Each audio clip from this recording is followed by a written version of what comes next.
Education ground চ্যানেলে সকলকে জানাই স্বাগত। আশা করি সকলে ভালো আছো। আমি তোমাদের সঙ্গে সৌরভ। আজকে আমরা আরআরবি, এনটিপিসি, বিএসসি আর সংক্রান্ত যে সায়েন্সের কোর্স এসেছিল সেগুলো নিয়ে এসেছি। এর আগেও আমরা একাধিক সেটে করিয়েছি, এই সায়েন্সের কোর্স আলোচনা করেছি এবং অঙ্করও বিভিন্ন সেট আমরা দিয়ে দিয়েছি। আসলে সেই অঙ্কগুলি করলে পরে কি হবে, আমাদের অঙ্কে প্র্যাকটিস হবে। এছাড়াও সায়েন্স নিয়ে, সায়েন্স একটা বিশাল ভূমিকা পালন করে আরআরবি, এনটিপিসি পরীক্ষা। তবে দেখো আজকের ক্লাসে কি রয়েছে।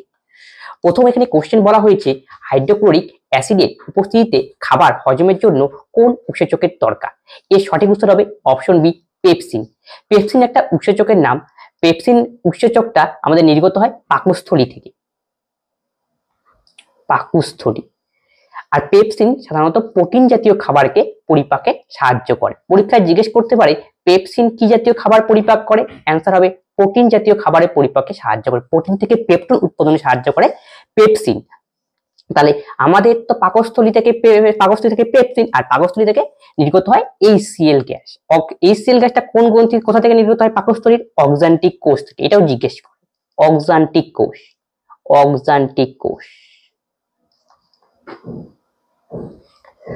এই HCl কি করে? HCl এর কাজ হলো এই পেপসিনকে কাজকে আরো দ্রুত করা। কোনো খাবার হজম করছে, প্রোটিন জাতীয় খাবার, সেই হজমের কাজটাকে আরো ফাস্ট করে দিতে HCl সাহায্য করে। আর HCl পাকস্থলীর অক্সান্টিক কোষ থেকে নির্গত হয়। টিপসিনও একটা উৎসেচক, যেটা অগ্নাশয় থেকে নির্গত হয়। অগ্নাশয়। টিপসিন সাধারণত প্রোটিন জাতীয় খাবার পরিপাকে সাহায্য করে। প্রোটিন। অগ্নাশয়কে মিশ্র গ্রন্থি বলা হয়। তোমরা এর থেকে বলে রাখি, উৎসেচক তো এক ধরনের উৎসেচক একাধিক গ্রন্থি থেকে নির্গত হতে পারে, কিন্তু পরীক্ষায় কিন্তু কোনটা বেশি পাক থেকে নির্গত হয় সেটা কিন্তু জিজ্ঞেস করে। এখানে মনে রাখবে টিপসিন অগ্নাশয় থেকে নির্গত হয়। এটি প্রোটিন জাতীয় খাবার পরিপাকে সাহায্য করে। এখানে রয়েছে অ্যামাইলেজ। অ্যামাইলেজ নির্গত হয় লালা গ্রন্থি থেকে। লালা গ্রন্থি। অ্যামাইলেজ কার্বোহাইড্রেট জাতীয় খাবারকে পরিপাক করে। কার্বোহাইড্রেট। আর লাইপেজ রয়েছে ফ্যাট জাতীয় খাবারকে পরিপাক করতে সাহায্য করে লাইপেজ। আর লাইপেজ মেইনলি অগ্নাশয় থেকে নির্গত হয়। অগ্নাশয়। তাই লাইপেজ ফ্যাট জাতীয় বা লিপিড জাতীয় খাবারকে পরিপাক করে। লিপিড। লিপিড মানে ফ্যাট। নেক্সট কোশ্চেন, রক্ত জমাট বাঁধতে কে সাহায্য করে? রক্ত জমাট বাঁধতে মূল ভূমিকা পালন করে অনুচক্রিকা। অনুচক্রিকা, লোহিত রক্তকণিকা, শ্বেত রক্তকণিকা, তিন ধরনের রক্তকণিকা আমাদের রক্তের মধ্যে দেখতে পাওয়া যায়। পরীক্ষায় জিজ্ঞেস করে লোহিত রক্তকণিকার গড়ায়ু কতদিন? লোহিত রক্তকণিকার গড়ায়ু হলো 120 দিন। আর লোহিত রক্তকণিকার কাজ হলো অক্সিজেন পরিবহনে সাহায্য করে, এটা মেইন কাজ। অনুচক্রিকা রক্ত জমাট বাঁধতে সাহায্য করে। আর শ্বেত রক্তকণিকা রোগ প্রতিরোধে সাহায্য করে। রোগ প্রতিরোধ। আর প্লাজমা মেইনলি ট্রান্সপোর্টেশনের কাজ করে। বিভিন্ন খাবার, বিভিন্ন অন্য কিছু পুষ্টি পদার্থ পরিবহনে সাহায্য করে। ট্রান্সপোর্টেশন। অনুচক্রিকা রক্ত জমাট বাঁধতে সাহায্য করে। তাই রক্ত জমাট বাঁধার জন্য কোন ভিটামিন সাহায্য করে? এটাও জিজ্ঞেস করে। ভিটামিন কে সাহায্য করে রক্ত জমাট বাঁধতে। এবং কোন প্রোটিন সাহায্য করে? সেটা হলো fibrinogen protein.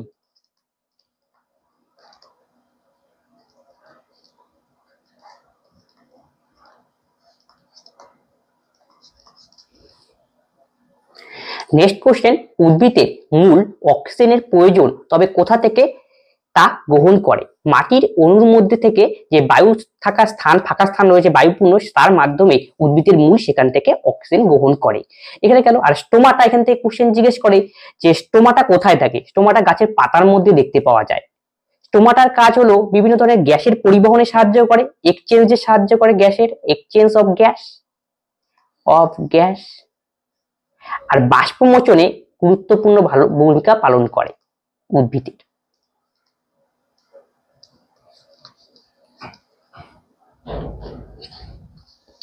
Next question, dash হচ্ছে সবচেয়ে নমনীয় ধাতু? এর সঠিক উত্তর AU। AU মানে এখানে বলা হচ্ছে সোনা। সোনাকে আমরা সহজে গলিয়ে কোনো একটা সুতোর মতো আকৃতি তৈরি করতে পারি। আর এই সোনা কি সবচেয়ে নমনীয় ধাতু। AG মানে এটা হলো রূপোর কি চিহ্ন। রূপা সবচেয়ে ভালো বিদ্যুতের পরিবাহী। নেক্সট কোশ্চেন বলছে, একটি মৌলের নিউক্লিয়াসে 15টি প্রোটন ও 22টি নিউট্রন আছে, তবে এর ভর সংখ্যা কত? কোনো একটা পরমাণুর ভর সংখ্যা বের করার ফর্মুলা হলো টোটাল প্রোটন সংখ্যা প্লাস নিউট্রন সংখ্যা। তাহলে পরমাণুর মধ্যে প্রোটন সংখ্যা রয়েছে 15, আর নিউটন সংখ্যা রয়েছে 22। তাহলে যোগ করলেই হয় আমাদের ভর সংখ্যা। তাহলে 5 2 7, 2 1 3, 37 হবে আমাদের ভর সংখ্যা। অপশন বি হবে সঠিক উত্তর। তাহলে আমরা শিখলাম ভর সংখ্যা ইকুয়াল টু, মনে রাখতে হবে তোমাদের, প্রোটন সংখ্যা যোগ নিউট্রন সংখ্যা। মনে করো একটা পরমাণু এক্স, তার মাথার মধ্যে সাধারণত ভর সংখ্যা দেওয়া থাকে, আর এই নিচে যেটা দেওয়া থাকে মনে করো 10 দেওয়া থাকলো, সেটা হয় আমাদের প্রোটন সংখ্যা। আর প্রোটন সংখ্যা ইজ ইকুয়াল টু ইলেকট্রন সংখ্যা। কোনো একটা পরমাণুতে যতগুলো প্রোটন থাকে ঠিক ততগুলি ইলেকট্রন থাকে। কঠিন কার্বন ডাই অক্সাইড কি নামে পরিচিত? কঠিন কার্বন ডাই অক্সাইড শুষ্ক বরফ নামে পরিচিত। শুষ্ক বরফ বলা হয়েছে এই কারণে, আমরা জানি সলিডটাকে যদি আমরা তাপ দেই সেটা লিকুইডে পরিণত হয়, কঠিন থেকে তরলে আসলো সেটা তারপরে বাষ্পে পরিণত হয়, গ্যাসে বাষ্পে পরিণত হয়। কিন্তু শুষ্ক বরফ ডাইরেক্টলি সলিড থেকে বাষ্পে পরিণত হয়, মানে গ্যাসে পরিণত হয়। এই জন্য কঠিন কার্বন ডাই অক্সাইডকে ডাকা হয় শুষ্ক বরফ নামে। এই শুষ্ক বরফের কাজ হলো মেনলি প্রিজার্ভেশনের কাজ করতে সাহায্য করে, সংরক্ষণের কাজে ব্যবহার করা হয়।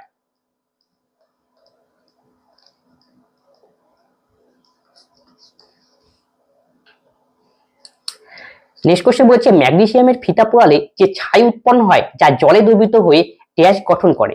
তাই ম্যাগনেসিয়ামের ফিতা, তাহলে ম্যাগনেসিয়াম ফিতাকে জ্বালানো হলো, তার মানে অক্সিজেনের উপস্থিতিতে জ্বলবে, উৎপন্ন হবে ম্যাগনেসিয়াম অক্সাইড। এই ম্যাগনেসিয়াম অক্সাইডের বর্ণ পরীক্ষায় জিজ্ঞেস করে কিরকম হয়, সাদা রঙের ছাই, এটাই হলো কি ম্যাগনেসিয়াম অক্সাইড, সাদা রঙের টাইপের হয়। এই ম্যাগনেসিয়ামের অক্সাইডের সঙ্গে জলের বিক্রিয়া করানো হয়েছে আবার। তাহলে ম্যাগনেসিয়াম অক্সাইড প্লাস জল যদি বিক্রিয়া করে এখানে উৎপন্ন হবে ম্যাগনেসিয়াম হাইড্রো অক্সাইড। তাই আমাদের সঠিক উত্তর এখানে দাঁড়াবে magnesium hydro oxide. Option A হবে আমাদের সঠিক উত্তর। নেক্সট কোশ্চেন বলছে একটি গ্রহের ভর ও ব্যাসার্ধ উভয়ই পৃথিবীর তুলনায় অর্ধেক। পৃথিবীর ডাব্লু ওজনের একটি বস্তুর ওজন সেই গ্রহে কত হবে? এর জন্য আমাকে নিউটনের মহাকর্ষ সূত্র অবলম্বন করতে হবে। নিউটনের মহাকর্ষ সূত্র বলেছে মহাবিশ্বের দুটি বস্তু কণা পরস্পরকে ক্রিয়াশীল সংযোগ সরলরেখা বরাবর আকর্ষণ করে এবং m1 আর m2 এই সরলরেখা বরাবর আকর্ষণ করবে। আকর্ষণ করাটা একটা বল, এই আকর্ষণ বলের মান বস্তু কণা দুটির ভরের গুণফলের সমানুপাতিক হয়। এই যে ভরের গুণ করে দিলাম, এবং তাদের মধ্যে দূরত্ব যদি d হয় বস্তু কণার মধ্যে, আর তাই দূরত্বের বর্গের ব্যস্তানুপাতিক। এটা হলো নিউটনের মহাকর্ষ সূত্র। দুটোকে যদি আমরা কম্বাইন করি পাবো আমরা f varies as m1 m2 by d square. এই ভ্যারিজাস হতে গেলে কিছু একটা কনস্ট্যান্ট দিয়ে গুণ করতে হয়, এটা আমি জি ধরলাম। জি কে বলা হয় সর্বজনীন মহাকর্ষীয় ধ্রুবক। এখান থেকে এটাই হলো কি নিউটনের মহাকর্ষ সূত্রের ফর্মুলা।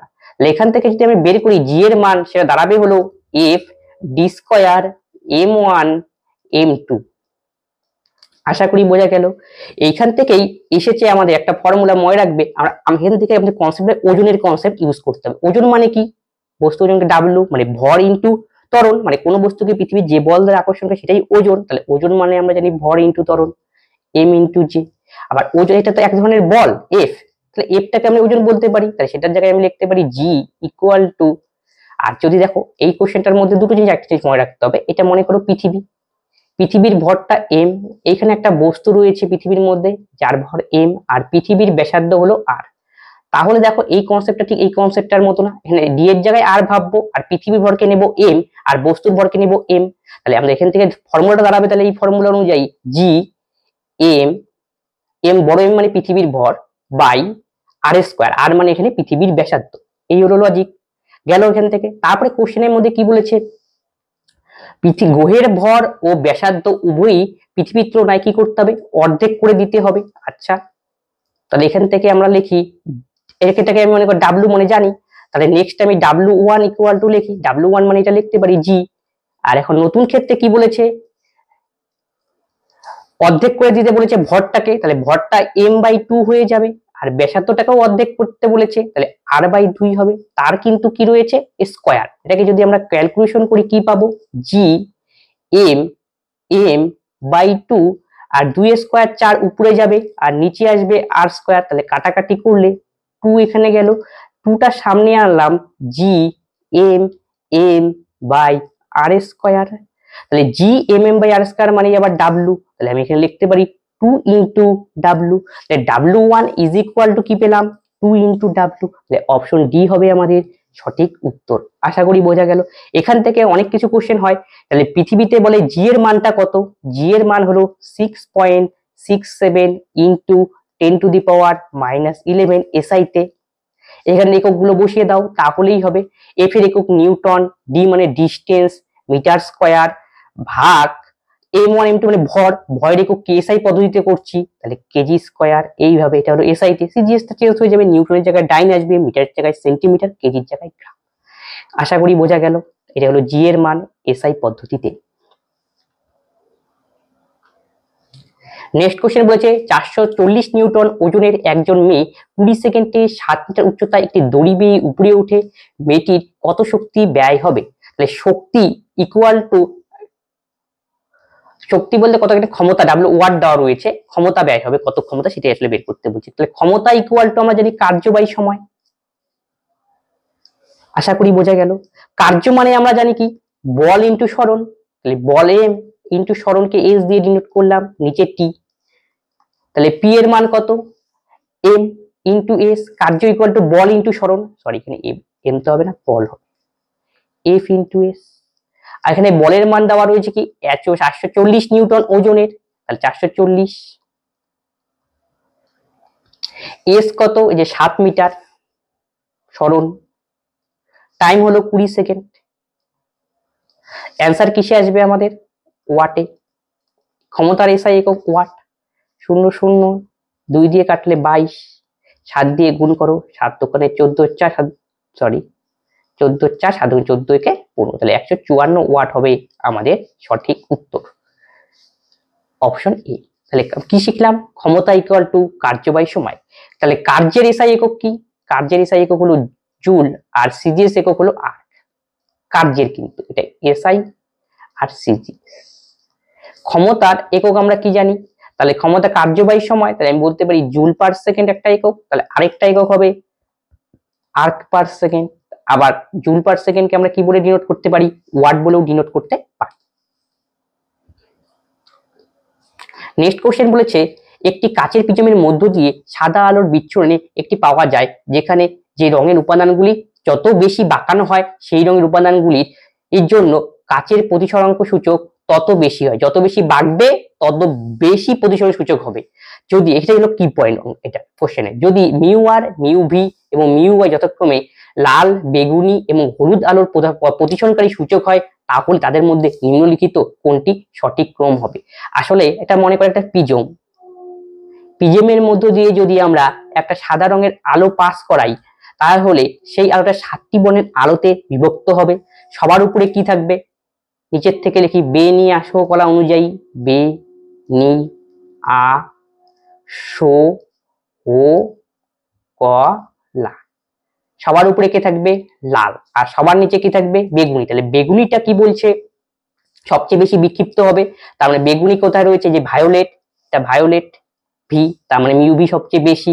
ইয়েলো তার মাঝখানে রয়েছে হলুদটা, যে হলুদ মাঝখানে, লাল হলো সবার কি উপরে, তার লাল হবে পেছনে। তার মানে অপশন বি হবে আমাদের কারেক্ট অ্যান্সার। তার মানে বেগুনিটা কি সবচেয়ে বেশি বাঁকে আর লালটা কম বাঁকে, এটা হলো কথা। আশা করি বোঝা গেল। এই কোশ্চেনটা এখানেই বলেছে। এখান থেকে বলে প্রশ্ন জিজ্ঞেস করে লাল রঙের তরঙ্গ দৈর্ঘ্য কি? লাল রঙের তরঙ্গ দৈর্ঘ্য কি হবে? সবচেয়ে কি বেশি হয়, আর বেগুনি সবচেয়ে কম। লালের তরঙ্গ দৈর্ঘ্য বেশি, তরঙ্গ দৈর্ঘ্য বেশি কার তুলনায়? বেগুনির তুলনায়।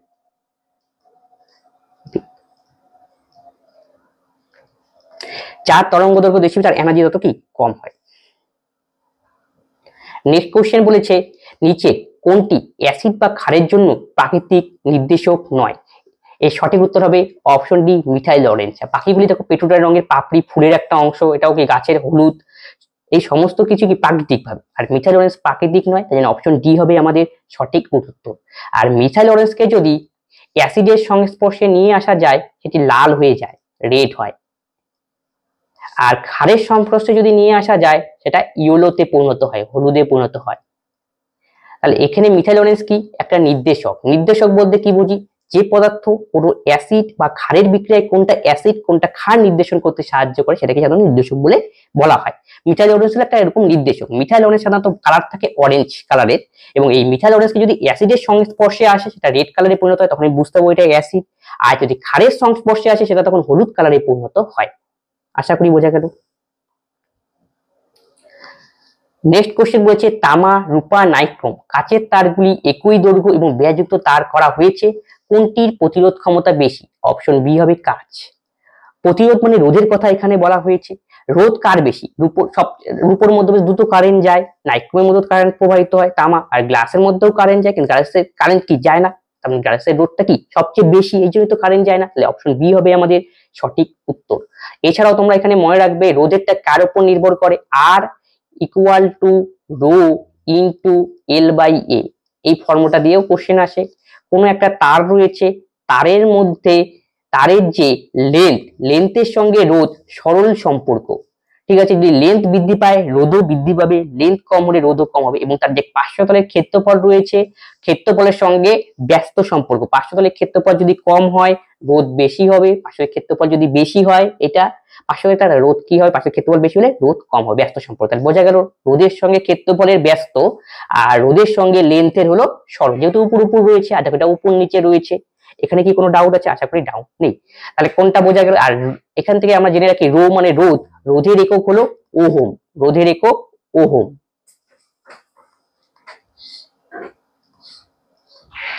এছাড়াও এই যে রোধ নির্ভর করে তো বললাম দৈর্ঘ্যের উপর, এবং পার্শ্বতলের ক্ষেত্রফল এবং উপাদানের উপরও নির্ভর করে।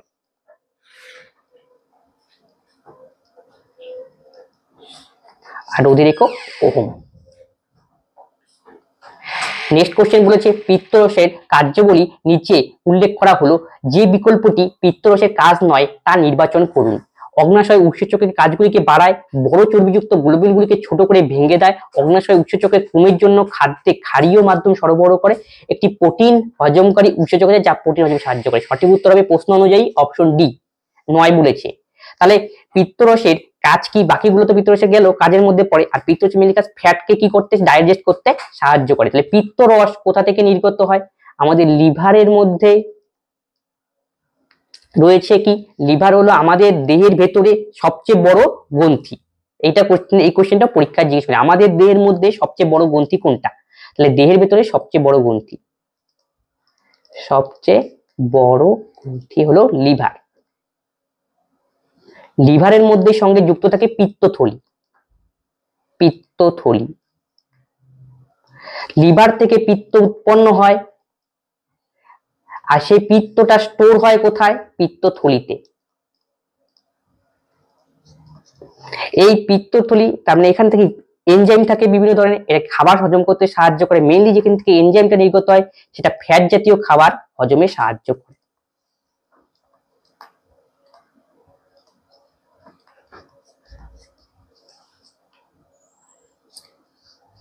নেক্সট কোশ্চেন বলছে উদ্ভিদের পুষ্টি সম্পর্কে নিচের কোন উক্তিটি ভুল? এই কথাটা কিন্তু ভালো করে পড়তে হবে। বায়ুমণ্ডলে কার্বন ডাই অক্সাইড থেকে সবুজ পেলে গাছ কার্বন গ্রহণ করে, খনিজ পুষ্টি জল দ্বারা কম শোষিত হয়, আয়রন ম্যাঙ্গানিজ উভয়ই মাইক্রোনিউট্রিয়েন্ট হিসেবে কাজ করে, সাধারণ গাছপালা মূল অঞ্চলের মাটির জল ব্যবহার করে। এখানে প্রশ্ন অনুযায়ী সঠিক উত্তর হবে অপশন বি, খনিজ এবং পুষ্টি জল দ্বারা কম শোষিত হয়। এই কথাটা ভুল রয়েছে। আসলে উদ্ভিদ তো মাটিতে খনিজ পুষ্টি শোষণ করে, কিসের মাধ্যমে? জাইলেমের মাধ্যমে। জাইলেম কি করে? উদ্ভিদের মাটি থেকে জল ও খনিজ লবণ সঞ্চয়ে পরিবহন মানে নিয়ে যেতে, উপরে নিয়ে যেতে সাহায্য করে জাইলেম। আর ফ্লোয়েম কি করে? উদ্ভিদের খাদ্য বস্তুকে ট্রান্সপোর্টেশন করে। ফ্লোয়েম হলো খাদ্য বস্তু, খাদ্য বস্তু পাতায় উৎপন্ন বিভিন্ন খাদ্য বস্তু। আর জাইলেম হলো জল আর খনিজ লবণ পরিবহন করে, খনিজ লবণ।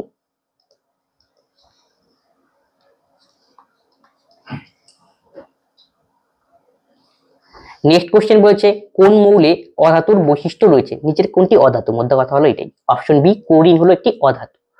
ক্লোরিন সাধারণ অবস্থায় গ্যাসীয় আকারে থাকে, আমাদের যে এমনি পরিবেশে থাকে সাধারণ অবস্থায় মৌলিক কি ক্লোরিন গ্যাসীয়। আমাদের ব্লিচিং পাউডারের মধ্যে ক্লোরিনের উপাদান রয়েছে, এবং ব্লিচিং এর জলে দেওয়া হয় তখন কি এক ধরনের গন্ধ বেরায়, সেই কটকটে গন্ধ, সেটা হলো কি ক্লোরিন গন্ধ। ক্লোরিন মেলে জীবাণুনাশক হিসেবে ব্যবহার করা হয়। আশা করি এটা বোঝা গেল। তাহলে ক্লোরিন হলো একটা কি গ্যাসীয় পদার্থ, এবং ক্লোরিন গ্যাসীয় পদার্থ ছাড়াও ক্লোরিন এক ধরনের হ্যালোজেন মৌল। হ্যালোজেন মৌল, ব্রোমিন, ক্লোরিন, ফ্লোরিন, আয়োডিন, এদেরকে বলা হয় হ্যালোজেন। আর ক্লোরিন পর্যায় সারণীর 17 নং শ্রেণীতে থাকে, 17 নং শ্রেণীতে। এখান থেকে বলে রাখি সোডিয়াম, লিথিয়াম, পটাশিয়াম প্রত্যেকটি ধাতু। সোডিয়াম, লিথিয়াম এবং পটাশিয়াম, সোডিয়াম এবং পটাশিয়াম কেমন ধাতু যাদেরকে কি ছুরির সাহায্যে কাটা যায়, নাইফে দিয়ে।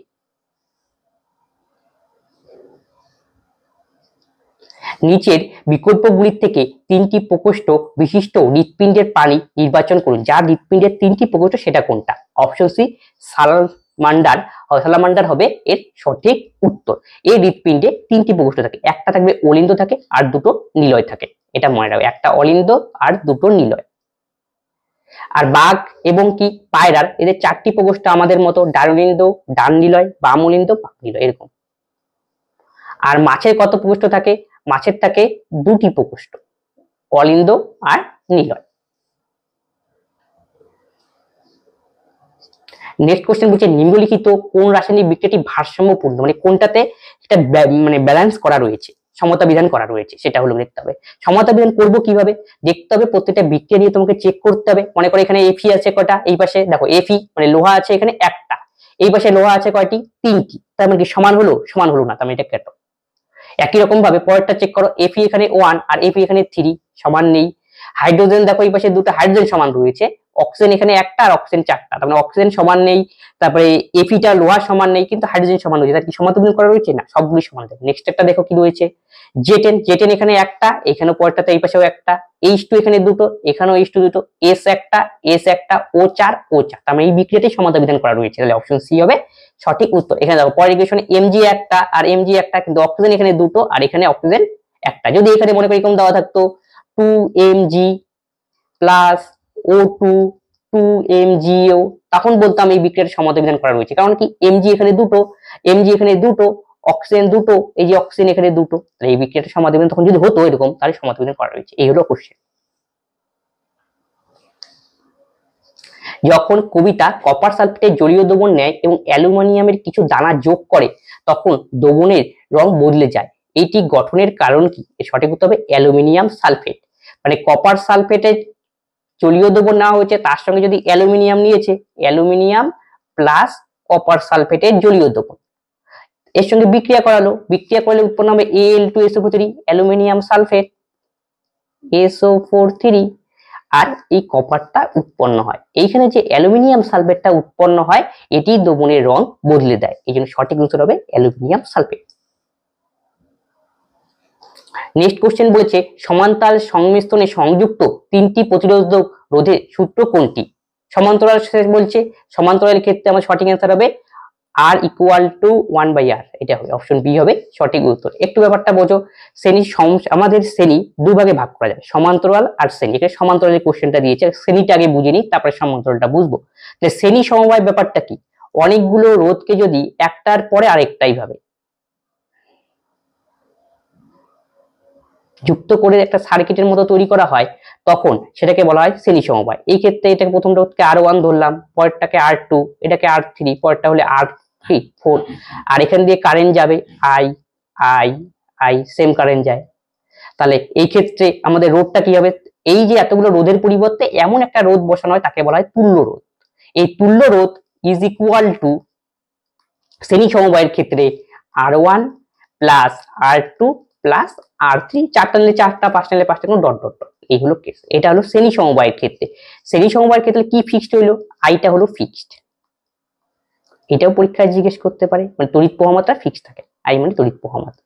এটা হলো শ্রেণী সমবায়ের কেস। এবার হলো সমান্তরাল সমবায়। সমান্তরাল সমবায়ের ক্ষেত্রে কি হয়? এরকম মনে করো এইখানে রোধটা যুক্ত করা হচ্ছে এই প্রান্তের সাথে, এই যে একটা রোধ, আমি 3টে উদাহরণ দিয়ে দেখাচ্ছি। এটা হলো এরকম এরকম, এই এটা R1, এটা R2, এটা কত R3। এখানে কারেন্ট দেওয়া হলো, এখানে কারেন্টটা ভাগ হয়ে যাবে, 3টে দেখো পোর্শন, এই জন্য কারেন্টটা কিন্তু এখানে কিন্তু স্থির না I3, কিন্তু এখানে ভোল্টেজটা সেম দুই প্রান্তে, এটা VA, এটা কি VB। তাহলে পরীক্ষা জিজ্ঞেস করে সমান্তরাল সমবায়ের ক্ষেত্রে কোনটা ফিক্স থাকে, অ্যান্সার হবে ভোল্টেজ। তাহলে সমান্তরাল সমবায়ের ক্ষেত্রে তুল্য রোধকে এতগুলো জায়গায় যদি একটা এরকম রোধ ব্যবহার করি, সেই ক্ষেত্রে তুল্য রোধ দাঁড়াবে 1/r ইজ ইকুয়াল টু এই 3টা রোধ 1/r1 plus 1/r2 plus 1/r3, এবং ডট ডট আরো থাকলে আরো। আশা করি বোঝা গেল। সঠিক অ্যান্সার কি হবে? সমান্তরাল বলেছে, তাই অপশন বি হবে আমাদের সঠিক উত্তর। নেক্সট কোশ্চেন বলেছে, যদি একটি পরিবাহী রোধ 4.2 ওহম হয়, এতে 220 ভোল্ট বিদ্যুৎ প্লাগ মানে যুক্ত করা হয় প্লাগের মধ্যে, তবে পরিবাহীর মধ্য দিয়ে প্রবাহ তড়িৎ প্রবাহ মাত্রার আমার মান কত? মানে আই এর মান বের করতে বলছে। তাহলে আই ইকুয়াল টু আমাদের ফর্মুলা কি? ভি ইকুয়াল টু আই আর, এটা হলো ফর্মুলা। এটা আসলে ওহমের যে সূত্র রয়েছে সেখান থেকে পাই। ওহমে বলেছে দুপ্রান্তের বিভব প্রভেদ তড়িৎ প্রবাহ মাত্রার সঙ্গে সমানুপাতিক হয়। আচ্ছা, তাহলে কিসের মান দেওয়া রয়েছে এখানে? দেখো 4.2 ওহম মানে রোধের মান, আর ভোল্টেজের মান দেওয়া রয়েছে। এখান থেকে আমাকে বের করতে বলছে তড়িৎ প্রবাহ মাত্রা মানে আই এর মান বের করতে বলছে। এটা ওহমের সূত্র থেকে এই ফর্মুলাটা আমরা পাই। বিভব প্রভেদের মান 220 ভোল্ট, আয়ের মান আয়ের মান বের করতে হবে, আর রোধের মান 4.2 ওহম আই। তাহলে আই ইকুয়াল টু কত হবে? ভাগ করে দিতে হবে, 220 কে 4.2 দিয়ে ভাগ, তাই না? আই 220। এখন একটা ভাগ করলে যেটা অ্যান্সার বাড়াবে সেটা হবে আমাদের অ্যান্সার। যদি কাটাকাটি করলে এখানে একটা 10 চলে যাবে, 2 দিয়ে যদি কাটাকাটি করি তাহলে আমাদের এখানে আসবে 110 আর 21, ঠিক আছে? আর এখানে যদি কাটাকাটি করে 10 দিয়ে আনুমানিক ভাবে 10 কে 21 নাকি আমি 20 ধরে নেই, তাহলে 2 হবে, আর ভাগ করলে 55 পয়েন্ট সামথিং। তাহলে দেখো কাছাকাছি একমাত্র কোনটা রয়েছে 52, তার মানে এর আশেপাশে যেহেতু আমি একটু অ্যাপ্রক্সিমেট করলাম, কেন করলাম? প্রত্যেকটার মান অনেকটা ফাঁকে ফাঁকে রয়েছে, তাহলে অপশন ডি হবে সঠিক। এখান থেকে জেনে রাখো তড়িৎ প্রবাহ মাত্রার একক হলো অ্যাম্পিয়ার, এটা কিন্তু পরীক্ষায় জিজ্ঞেস করে। নিম্নলিখিত কোন ভিটামিন ক্যালসিয়াম শোষণে সাহায্য করে? দেখো ক্যালসিয়াম শোষণে সাহায্য করে ভিটামিন ডি। ভিটামিন ডি রাসায়নিক নাম হলো ক্যালস্যাফিরল। ক্যালস্যাফিরল।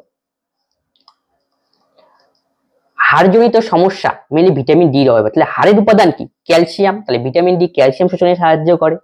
তাহলে ভিটামিন ডি এর অভাবে যে সমস্ত রোগ হয় তার মধ্যে একটি হলো রিকেট রোগ, হাড় উইক হয়ে যায়, রিকেট, অস্টিওমেলাইসিয়া বড়দের ক্ষেত্রে। ভিটামিন সি রাসায়নিক নাম হলো ascorbic acid. Ascorbic acid. Vitamin C এর অভাবে স্কারভি রোগ হয়, মুখে ঘা হওয়া। ভিটামিন এ এর রাসায়নিক নাম হলো রেটিনল। ভিটামিন এর অভাবে রাতকানা রোগ হয়, রাতে কম দেখা। ভিটামিন বি বিভিন্ন প্রকার রয়েছে, B1 B2 B6 এরকম। ভিটামিন অভাবে বেরি রোগ হয়, প্লেগা রোগ হয়, এরকম একাধিক রোগ হয় ভিটামিন বির উপর, বির বিভিন্ন ভাগের উপর ডিপেন্ড করে। নেক্সট কোশ্চেন, প্রোটিনগুলি ড্যাশ দিয়ে গঠিত হয়? প্রোটিন গঠিত হয় অ্যামোনিয়া অ্যাসিড। প্রোটিনগুলি হলো অ্যামিনো অ্যাসিড, অ্যামোনিয়া হবে না, অ্যামিনো অ্যাসিড দিয়ে, এটা মনে রাখবো। অ্যামিনো অ্যাসিড দিয়ে প্রোটিন গঠিত। তাহলে প্রোটিন গঠনের একক কি? পরীক্ষা আসবে তখন আমাকে অ্যান্সার দিতে হবে অ্যামিনো অ্যাসিড হলো প্রোটিন গঠনের একক। এছাড়াও প্রোটিনের উপাদান রয়েছে নাইট্রোজেন।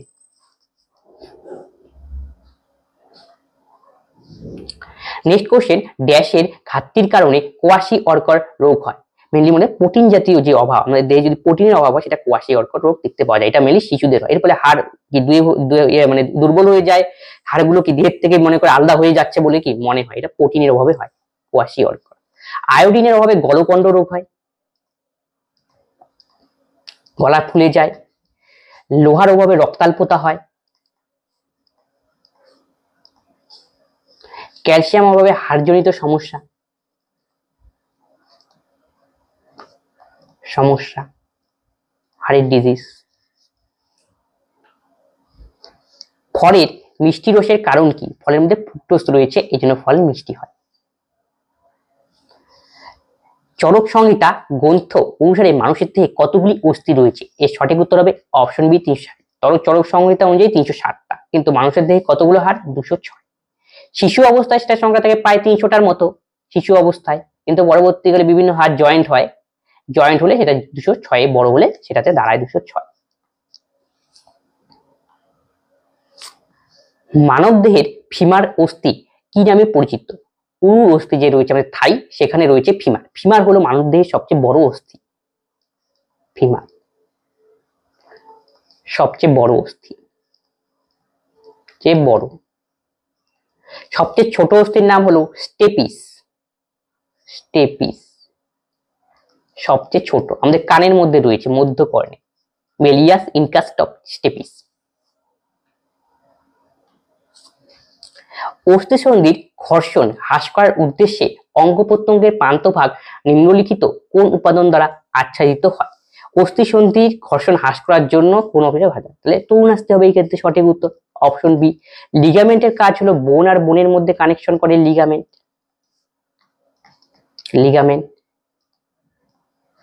আর বোন আর মাসেলের মধ্যে কানেকশন করে হলো টেন্ডন।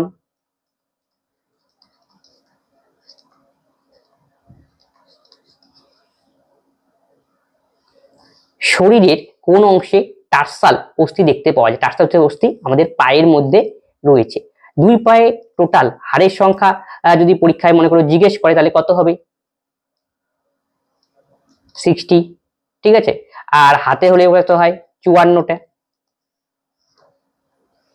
এটা পরে কানে রয়েছে, তাহলে 3 দোকানে কত? 6টি করে, মিলিয়ে 3 কাছে 2 কানে, তাহলে 6টি।